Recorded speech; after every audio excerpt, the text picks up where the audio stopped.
Hello friends, कैसे हैं सभी लोग। दोस्तों, कैसी चल रही है DEd SC IDD first year exam preparation. दोस्तों आज का क्लास हम करने वाले हैं मोस्ट इम्पोर्टेंट क्वेश्चंस पर बात करेंगे, जो कि कोर्स 4 से रिलेटेड सभी इंपोर्टेंट क्वेश्चंस रहेंगे। ठीक है, तो अगर एग्जाम पेपर पैटर्न के अकॉर्डिंग बात करें तो आपके जो पार्ट ए और पार्ट बी में जो 1 नंबर के और 2 नंबर के प्रश्न पूछे जाते हैं, उनसे संबंधित कुछ महत्वपूर्ण प्रश्नों को लेकर आए हैं, जो कि सिलेबस के अकॉर्डिंग आपके हर एक यूनिट से, हर एक टॉपिक से रिलेटेड आपको आज क्वेश्चन देखने को मिलेगा। पूरे 25 प्रश्नों पर बात करेंगे, यानी कि 25 क्वेश्चंस हम विद एक्सप्लेनेशन डालेंगे। ठीक है, कुछ लोगों का ये है, मैसेज आता है, कमेंट करते हैं कि मैडम क्वेश्चनों के साथ आंसर दिया करो। भाई मैं एक लाइन का क्वेश्चन आपको देती हूँ और 4-5 लाइनों का एक्सप्लेन करती हूँ, आपको वहां लिखती भी हूँ। तो ये चीज ना कहें कि मतलब कमेंट आपका कैसा अननेसेसरी है कि समझ ही नहीं आ रहा है कि कमेंट में आप क्या पूछना चाह रहे हैं। ठीक है ना, क्या प्रॉब्लम है, प्रॉब्लम ही समझ नहीं आ रही है कि मैम आंसर भी दीजिए। तो आंसर जब आप वीडियो को ओपन करेंगे, जब वीडियो को आप देखेंगे, उसको पूरा तभी पता चलेगा। पहले आंसर लिख दूं तो वही हो गया कि आप नकल करें, जब तक आप समझेंगे नहीं तब तक कैसे समझ आएगा।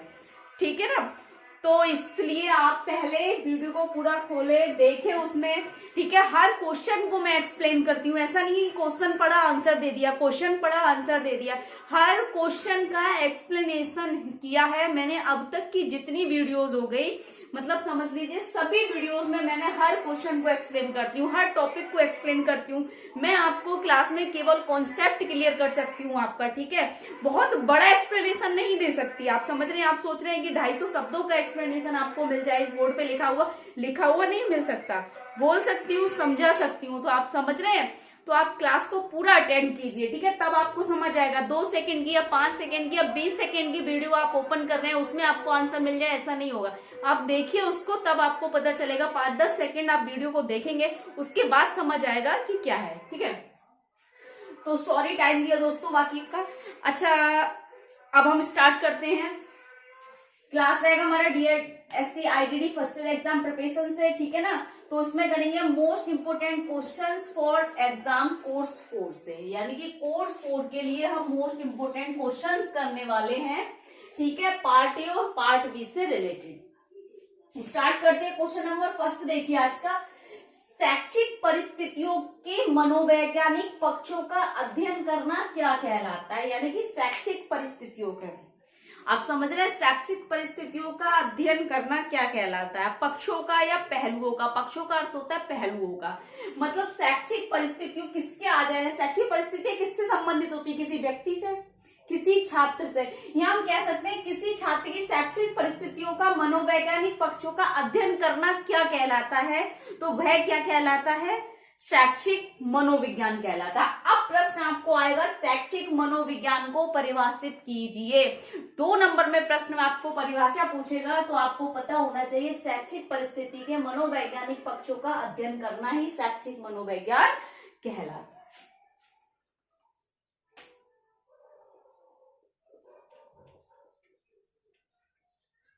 शैक्षिक मनोविज्ञान,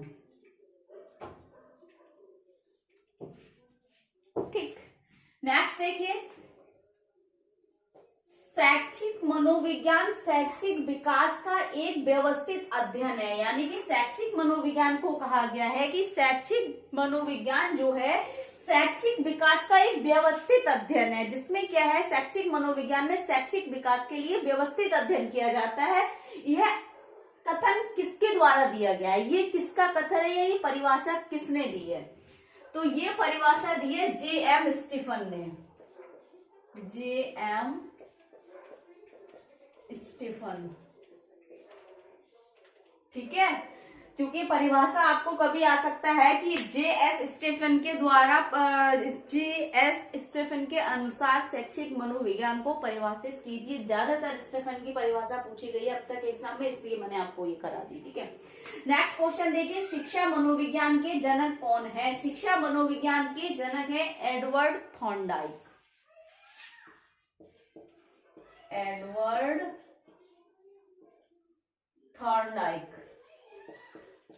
थॉर्नडाइक, ठीक। क्वेश्चन नंबर 4 देखिए, आंतरिक एवं बाह्य कारणों से होने वाला परिवर्तन क्या कहलाता है। आंतरिक और बाह्य कारणों से होने वाला परिवर्तन विकास कहलाता है। कैसे? किसी व्यक्ति के आंतरिक और बाह्य कारणों से होने वाले परिवर्तन की प्रक्रिया विकास की प्रक्रिया कहलाती है। विकास एक निरंतर चलने वाली प्रक्रिया है। विकास जीवन प्रयत्न चलने वाली प्रक्रिया है जो गर्भ से लेकर मृत्यु तक चलता रहता है, यानी कह सकते हैं हम जन्म से लेकर मृत्यु तक चलता रहता है। और विकास की प्रक्रिया कब शुरू हो जाती है? तो विकास की प्रक्रिया गर्भ में ही शुरू हो जाती है, ठीक है। और जीवन प्रयत्न चलती है, यानी कि गर्भ से लेकर कब्र तक चलती रहती है। क्वेश्चन नंबर 5 देखिए, किसी व्यक्ति के शरीर का आकार, भार एवं रचना में परिवर्तन क्या कहलाता है? किसी व्यक्ति के शरीर में आंतरिक, यहाँ देखिए क्वेश्चन नंबर 4 में एक बार फिर से आंतरिक एवं बाह्य कारणों से होने वाला आंतरिक परिवर्तन वो हो गया जो हमें दिख रहा है। किसी व्यक्ति का आंतरिक परिवर्तन सोच में, समझ में, चिंतन में, कल्पना में, धारणा में, ठीक है ना, तर्कना में, इन सब में आंतरिक परिवर्तन होना। बाह्य परिवर्तन हो गया, लंबाई, चौड़ाई, भार उसका हो गया, ठीक है, ये सभी उसके बाह्य परिवर्तन हो गए, ठीक है। तो आंतरिक एवं बाह्य कारणों से होने वाला परिवर्तन क्या कहलाता है? विकास कहलाता है। यहाँ कह रहे हैं किसी व्यक्ति के शरीर का आकार, भार एवं संरचना में परिवर्तन वृद्धि कहलाता है। जब किसी व्यक्ति के शरीर की स्ट्रक्चर बढ़ेगा, यानी कि जब बच्चा छोटा था, ठीक है, 10 साल का बड़ा हो गया, उसकी हाइट बढ़ गई, उसकी लंबाई बढ़ गई, ठीक है, बोन्स में उसके डेवलप हो गया, मांसपेशियों में डेवलपमेंट आ गया, मांसपेशियां अच्छे से काम करने लग गई, ताकत आ गई, मजबूत हो गई, है ना, तो कहीं ना कहीं उसकी संरचना में परिवर्तन हुआ, तो वह वृद्धि कहलाती है। क्वेश्चन नंबर 6 देखिए, विकास के प्रकार लिखिए। विकास के प्रकार कौन कौन से हैं? मानसिक विकास, शारीरिक विकास, गामक या क्रियात्मक विकास, ठीक है, सामाजिक विकास, ठीक है, और संवेगात्मक विकास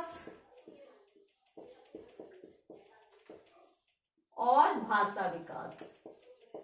ये विकास के प्रकार हो गए। मानसिक विकास, शारीरिक विकास, गामक को क्रियात्मक विकास भी कहा जाता है, क्रियात्मक विकास, सामाजिक विकास, संवेगात्मक विकास, भाषा विकास। गामक विकास 2 प्रकार के, स्थूल गामक और सूक्ष्म गामक, फाइन मोटर स्किल और ग्रॉस मोटर, ठीक है, ध्यान रखना।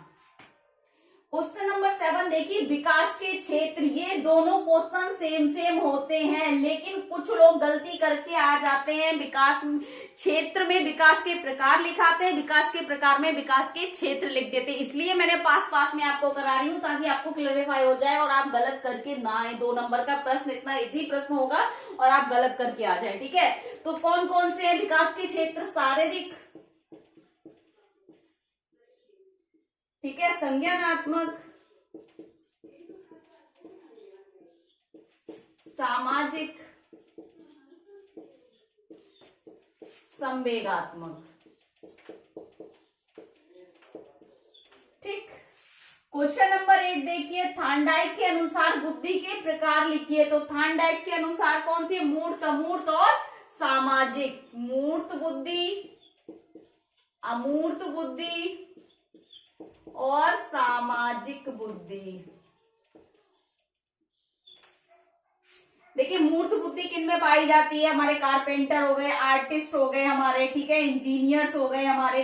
अमूर्त बुद्धि शिक्षक हो गए, राइटर्स हो गए, ठीक है, सिंगर हो गए, इनमें पाई जाती है। सामाजिक बुद्धि जैसे नेता हो गए, ठीक है, और हमारे सामाजिक कार्यकर्ता हो गए, परामर्शदाता हो गए, ठीक, उनमें पाई जाती है। क्वेश्चन नंबर 9 देखिए, प्रसव पूर्व मानव विकास की अवस्थाएं कौन कौन सी हैं? यानी कि प्रसव पूर्व की अवस्थाएं पूछी हैं। प्रसव पूर्व का मतलब जन्म से पहले की जो मानव विकास गुजरता है, किन अवस्थाओं से गुजरता है? तो प्रसव पूर्व की विकास की अवस्थाएं पूछी हैं। तो कौन कौन सी अवस्थाएं हैं? एक तो है आपकी डिंबावस्था,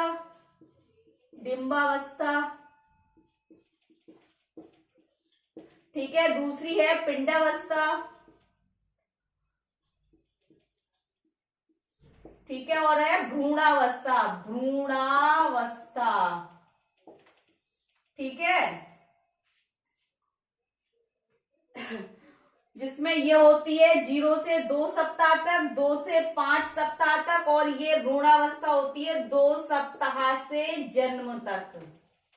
ठीक है, कभी कभी इसमें टाइम भी पूछ लेता है डिम्बावस्था की कितनी डिम्बावस्था जो है उसकी अवधि कितनी है, तो 0 से 2 सप्ताह तक, 2 सप्ताह से 5 सप्ताह तक पिंडावस्था, और फिर 9 सप्ताह से जन्म तक भ्रूणावस्था कहलाती है। ठीक है, क्वेश्चन नंबर 10 देखिए, वह प्रक्रिया क्या कहलाती है जिसमें वंशानुक्रम को प्रकृति के नाम से जाना जाता है और वातावरण को पोषण के नाम से जाना जाता है। यानी कि वो कह रहे हैं ऐसी प्रक्रिया क्या कहलाती है जिसमें वंशानुक्रम को प्रकृति का नाम दिया गया है और वातावरण को पोषण का नाम दिया गया है, तो प्रकृति पोषण कहलाती है। प्रकृति पोषण। ठीक है, नेक्स्ट देखिए क्वेश्चन नंबर 11, प्रकृति पोषण का संबंध किससे है, तो प्रकृति पोषण का सीधा सीधा संबंध आनुवांशिक सूचनाओं से है। ठीक है, आनुवांशिक वातावरण और सूचनाओं से, आनुवांशिकी एवं वातावरण से है।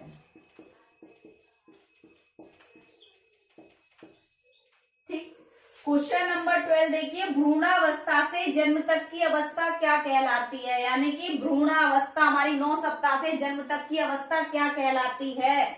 भ्रूणावस्था से जन्म तक की अवस्था प्रसव पूर्व अवस्था कहलाती है। प्रसव पूर्ण अवस्था, ध्यान रखना। ठीक है, क्वेश्चन नंबर 13 देखिए, पियाजे के अनुसार संज्ञानात्मक विकास की कितनी अवस्थाएं हैं। पियाजे ने संज्ञानात्मक विकास की कुछ अवस्थाएं दी हैं, जो 4 अवस्थाएं महत्वपूर्ण हैं, जिसमें 4 ही अवस्थाएं दी उन्होंने, और उनमें बताया कि बच्चे के किस किस प्रकार से संज्ञानात्मक विकास होता है। तो पियाजे के अनुसार संज्ञानात्मक विकास की कितनी अवस्थाएं हैं, तो 4 अवस्थाएं हैं। कौन कौन सी हैं, एक तो है संवेदी पेशी अवस्था, संवेदी पेशी अवस्था जो 0 से 2 वर्ष तक है। दूसरी है आपकी प्रसंक्रियात्मक अवस्था, क्रियात्मक अवस्था जो 2 से 7 वर्ष तक है। और उसके बाद है ठोस संक्रियात्मक अवस्था जो 7 से 12 है। और उसके बाद है अनौपचारिक अवस्था, औपचारिक अवस्था जो 12 वर्ष से वयस्क अवस्था तक है, वयस्क अवस्था तक। ठीक है, 4 है इनकी, कौन कौन सी है, संवेदी पेशी अवस्था, प्रसंक्रियात्मक अवस्था, ठोस संक्रियात्मक अवस्था, औपचारिक अवस्था। ठोस को मूर्त संक्रियात्मक अवस्था के नाम से भी जाना जाता है, औपचारिक अवस्था को अमूर्त संक्रियात्मक अवस्था के नाम से भी जाना जाता है, इनके अन्य नाम है ये। ठीक है ना। क्वेश्चन नंबर 14 देखिए, सामाजिक विकास का सिद्धांत किसने दिया। सामाजिक विकास का सिद्धांत वाइगोत्स्की ने दिया है, और किसी बालक का सामाजिक विकास वातावरण में ही निश्चित है, ये भी इनका ही कथन है। या वातावरण एक समाज के बाहर नहीं, मतलब किसी बालक का विकास समाज के बाहर विकसित नहीं हो सकता, तो ये कथन भी वाइगोत्स्की ने कहा है। समाज जहां भी शब्द आपको दिखे, ठीक है ना, सामाजिक विकास, छात्र और बालक का विकास जहां भी हो, और भाषा विकास, तो आप वहां पर बिना देखे वाइगोत्स्की कर देना। ठीक है ना, वाइगोत्स्की। क्वेश्चन नंबर 15 देखिए, बुद्धि का द्विकारक सिद्धांत के प्रतिपादक कौन है। बुद्धि के द्विकारक सिद्धांत के प्रतिपादक स्पीयरमैन है। स्पीयरमैन इन्हें 2 बुद्धियां दी हैं द्विकारक में, एक सामान्य बुद्धि और एक विशिष्ट बुद्धि का है इन्होंने। एक बताइए, हर व्यक्ति में सामान्य बुद्धि होती है, ठीक है, और दूसरी जो है एक विशिष्ट बुद्धि होती है। विशिष्ट बुद्धि उसको कहा है जिसमें देखिए नॉर्मल की सब में, जैसे नॉर्मली कार्य सब लोग कर लेते हैं, लेकिन कोई एक अच्छा आर्टिस्ट है तो उस आर्टिस्ट की जो आर्ट है वो एक उसकी स्पेसिफिक इंटेलिजेंट है, उसका विशिष्ट बुद्धि है। यानी कि मैं टीचर हूं, मेरे अंदर एक विशिष्ट बुद्धि है। एक बहुत अच्छा संगीतकार है तो उसकी एक विशिष्ट बुद्धि हो गई। सामान्य बुद्धि जो हर सामान्य व्यक्ति के अंदर है उसकी तरीके से एक उसके अंदर अलग कला है, तो उस कला के लिए उन्होंने विशिष्ट बुद्धि का नाम दिया है। ठीक है, तो सामान्य बुद्धि को उन्होंने इसे कारक भी कहा गया है। स्पेयरमैन के जीएस कारक कहते हैं, जी कहते हैं जनरल इंटेलिजेंट और एस कहते हैं विशिष्ट बुद्धि यानी कि स्पेसिफिक इंटेलिजेंट। ठीक है, जीएस कारक, जीएस फैक्टर किसने दिए हैं तो आपको पता होना चाहिए। ठीक है, क्वेश्चन नंबर 16 देखिए, शैशवावस्था की अवधि कितनी है? शैशवावस्था की अवधि क्या है? जन्म से 6 वर्ष तक की, जन्म से 6 वर्ष तक की शैशवावस्था। ठीक है, क्वेश्चन नंबर 17, बहुबुद्धि सिद्धांत के प्रतिपादक कौन है? बहुत बार बता चुकी हूं और बाहर आना है ये question, Harvard gardener. Question number 18 देखिए, प्रकृति पोषण विवाद में प्रकृति से क्या अभिप्राय है? प्रकृति पोषण विवाद में प्रकृति का अभिप्राय है वंशानुक्रम सूचनाओं से, वंशानुक्रम सूचनाओं से। ठीक है, क्वेश्चन नंबर 19 देखिए, बुद्धि लब्धि ज्ञात करने का सूत्र क्या है? बुद्धि लब्धि ज्ञात करने का सूत्र क्या है? तो देखिए आप, बुद्धि लब्धि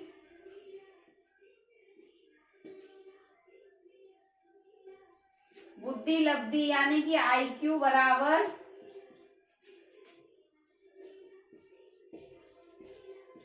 मानसिक आयु बटा वास्तविक आयु। ठीक है, यानी कि आपकी मेंटल एज और आपकी क्रोनिकल एज गुणा 100, यानी कि बुद्धि लब्धि बराबर मानसिक आयु बटा वास्तविक आयु और गुणा 100। ठीक है, ये हमारा बुद्धि लब्धि का सूत्र है। क्वेश्चन नंबर देखिए 20, बुद्धि का बहुकारक सिद्धांत किसने दिया? तो बुद्धि का बहुकारक सिद्धांत थॉर्नडाइक ने दिया है, थॉर्नडाइक। क्वेश्चन नंबर 21 देखिए, पावलक द्वारा दिया गया सिद्धांत कौन सा है? पावलक द्वारा दिया गया सिद्धांत है अनुकूलन अनुक्रिया का सिद्धांत, अनुकूलित अनुक्रिया का सिद्धांत। ठीक है, नेक्स्ट देखिए क्वेश्चन नंबर 22, संज्ञान किसे कहते हैं? तो किसी ज्ञान को ग्रहण करने की प्रक्रिया संज्ञान कहलाती है। लिख देते हैं ना, समझ नहीं आएगा फिर बोलोगे मैम आंसर भी लिखिए। किसी ज्ञान को ग्रहण करने की प्रक्रिया संज्ञान कहलाती है, संज्ञान कहलाती है। ठीक है, क्योंकि आपको 2 नंबर में आ जाएगा संज्ञान को परिभाषित कीजिए, तो बहुत ही इजी तरीके से आपको समझ आ गया होगा। किसी ज्ञान को ग्रहण करने की प्रक्रिया संज्ञान कहलाती है। क्वेश्चन नंबर 23, सामाजिक बुद्धि किन लोगों में पाई जाती है? तो सामाजिक बुद्धि किन में पाई जाती है? सामाजिक कार्यकर्ताओं में। ठीक है ना, जो सामाजिक समाज सेवक होते हैं ना, समाज सेवक जो होते हैं, जैसे नेता हो गए, पंडित हो गए। ठीक है, और अगर हम बात करें पंडित हो गए, एजेंट हो गए किसी चीज के, ठीक, परामर्शदाता हो गए, इन सब में पाई जाती है। क्वेश्चन नंबर 24 देखिए, 3 से 6 वर्ष तक की अवस्था है तो पूर्व बाल्यावस्था, बाल्यावस्था। ठीक है, क्वेश्चन नंबर 25, किसने सबसे पहले बुद्धि परीक्षण का निर्माण किया था? अल्फ्रेड बिने ने। दोबारा करा रही हूं ये क्वेश्चन, ठीक है ना, याद रखना, जो क्वेश्चन दोबारा बनाए हैं उन्हें जरूर याद रखें, क्योंकि वे क्वेश्चन 99% के चांसेस हैं उन क्वेश्चन के आने के। केवल 3 क्वेश्चन मैंने रिपीट किए हैं आज की क्लास में, वो आपको पता चल ही गया होगा अगर आपने मेरी लास्ट क्लास देखी होंगी। तो प्लेलिस्ट में जाइए आप, सबसे ऊपर प्लेलिस्ट में आपको 2023 के एग्जाम प्रिपरेशन प्लेलिस्ट बना दी गई है, और उसको जो मैंने क्लास फर्स्ट से आपको प्रिपरेशन की क्लास प्रोवाइड कराई है वहां से देखना शुरू कर दीजिए। आज से भी लेकर अगर आज से आप प्रिपरेशन करेंगे अपने एग्जाम की, तब भी आपकी बेस्ट प्रिपरेशन होगी, ठीक है। और कुछ ये मैसेज आ रहे हैं, मैम पास होने के लिए कितने मार्क्स चाहिए? अगर पास होने के लिए पढ़ रहे हैं, आप पढ़ना चाह रहे हैं, मेरी क्लास देख रहे हैं, तो आज से ही बंद कर दें अगर केवल पास होना है, ठीक है ना। अगर अच्छे नंबर लानी है तो मेरी क्लास अटेंड कीजिए, वरना क्लास अटेंड मत कीजिए, ठीक है। पास होने के लिए नहीं पढ़ना है, अच्छे नंबर लाने हैं, परसेंटेज बनानी है अच्छी भाई। पास होने का मतलब ये हो गया कि आप काम निपटाना चाह रहे हैं, मतलब आपको कुछ समझ आए या ना आए, बस पास हो जाएं, ठीक है। तो इसलिए मेरी क्लास अटेंड मत कीजिए, इतनी मेहनत मैं आपके लिए कर रही हूँ, थोड़ी सी मेहनत आप भी कीजिए, और क्लास को पहले अच्छे से आप क्लास अटेंड करें, उसके बाद अगर समझ ना आए तब क्वेश्चन करें आप, ठीक है। बाकी इसके अलावा अगर समझ नहीं आ रहा है, कुछ डाउट लग रहा है, कुछ पूछना है, तो कमेंट बॉक्स में जाके कमेंट करें। ज्यादा से ज्यादा वीडियो लाइक करें, चैनल को सब्सक्राइब करें, बेल आइकन को प्रेस करें, ताकि नेक्स्ट आने वाली क्लास आप तक पहुंचती रहे दोस्तों। Thank you so much.